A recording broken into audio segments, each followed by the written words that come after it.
My definition of success for me is to be able to do what I want to do at all times, always, and be happy about it. Having freedom is everything. Has that changed over the years? No, but I don't think I didn't realize what was going on in my youth. You know what I mean? Yeah. So, no, I wasn't, it's hard for you to really know yourself completely at this point. You'll look back and realize it was all the same shit, but articulating it takes time within yourself and also just takes time of you actually executing on it. Back to the subcontext of what we're talking about here, one of my biggest problems right now of everybody who's trying to make positive impact is they're doing semantical work, not actual work, right? They're jockeying for their personal reputation by what they wear or what hashtag they use, not necessarily what they're actually doing. And if they actually ask them, once they actually embrace the fact that they're being selfish, then they can become selfless. When they're posturing to selflessness and disguising it, their true selfishness, they're losing, because that will play out. And that is the vulnerability of being over woke. That's the vulnerability. And the reason I like saying them out loud is because people aren't saying that part out loud, which then doesn't allow a lot of this good to actually be effective. And then it starts getting into delusion. There's so much I love about, making the world a better place, but it has to be practical. Like I would be thrilled if the government decides to wipe out all these college debts, but let me promise you what the reaction to that's gonna be. Even worse behavior. Watch what the 27-year-old does when you take $230 off her bill. Watch what she then does for the next 20 years. It's not gonna be as good as people think. Recognizing that there's always gonna be some level of whichever one you do. You have to know yourself. So what I know about myself is I don't have micro regret behavior. Maybe when I'm much, much, much older, it will kick in because I'll run out of time, but having time in front of me doesn't allow me to dwell or regret. Other people I'm watching here are 24 and are regretting shit already. I'm like, okay, I need to help them think about this because that's a bad framework, because if you regret, if you're that insecure, if that's your perspective, then you have no right answer. Because if you go and travel and you're 34, whatever you are financially or professionally at 34, you'd be like, motherfucker, I should have worked more, fuck Argentina. Or if you do the other thing and you work your face off, you'll be like, fuck, I ended up just like fucking Gary. All my friends had fun, and yeah, I got $1 million in the bank, but I'm sad, because I wish I went to the fucking beach more often. So either you're in that framework or you're not, which is a great way to put a bow on everything I've been telling you. You wanna blame other people, the government, Google, knock yourself out. You will go to the grave blaming somebody for something.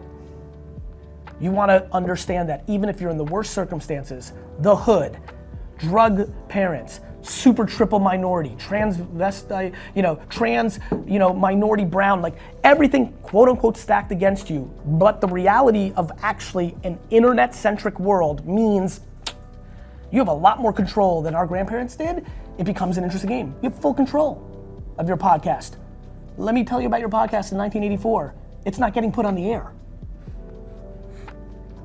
This internet thing this is gonna be a circle, guys. This internet thing was so fucking amazing in 2000 to 2010. Now, we're saying this thing is bad. Woe is me. Too much power. It's bad, right? The extreme left is saying we need to limit these countries. The extreme right's you're censoring conservative. And guess what? When you guys are 42, we're gonna be back to this thing is great. This is what got us out of the dark era, because the good came. I'm just right down the middle. Not giving a fuck about anybody else's opinions or signals or noise, because I know it's selfish in nature. I'm doing my thing, trying to be good with this framework of guilt and gratitude of my circumstances that put me in my position. I'm trying to give back more than I take as a legacy, 5149 and some of the other shit I talk about. And if I fuck up, that'll be just fine too, because you are all gonna fuck up too.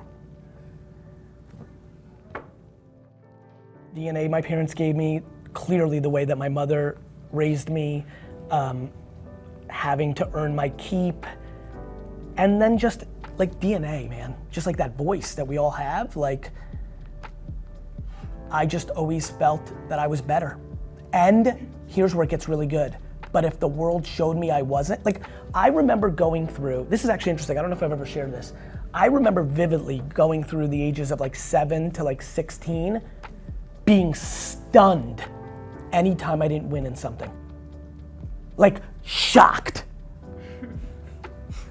Like just could not believe that Rick was better at tennis, or John just beat me in one-on-one, or I wasn't the fastest in my class, or like just shocked.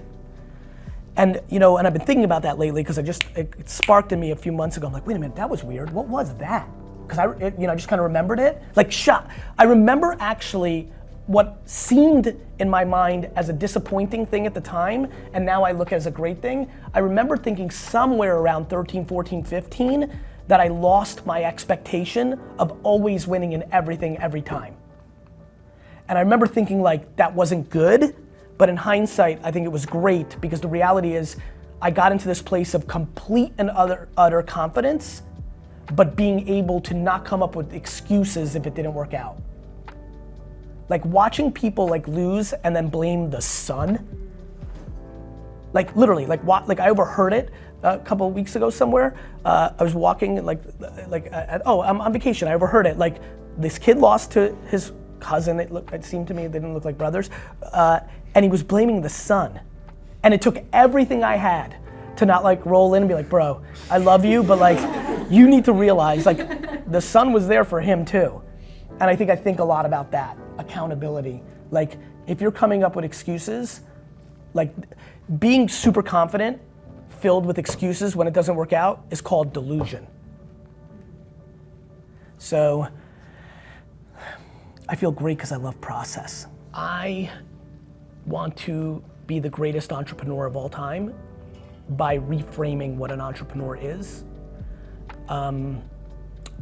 And so I probably have like a very ideological point of view on, it was crazy when you just said, obviously leave a successful business.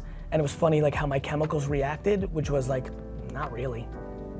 Like I'm into it, I love it, it's my sport. It's also why I garage sale, right? Like I just like the game. So sure, but if you read my DMs for a day, you'd understand that I'm way more evolved into that. And I think people are sensing it, to your point, and I just wanna leave a positive impact. Look, I think I have a charisma and communication level that allows me to have impact, right? And I think when one is gifted with that extreme of that capability, they can go one of two ways. And I'd like to go the way that history tends to look positive on, not negative. I'm gonna leave a lot of money on the table and a lot of personal gain for really nice reputation when I can't even taste it, because I'll be gone. I want 2 days of trending on Twitter, not 2 hours.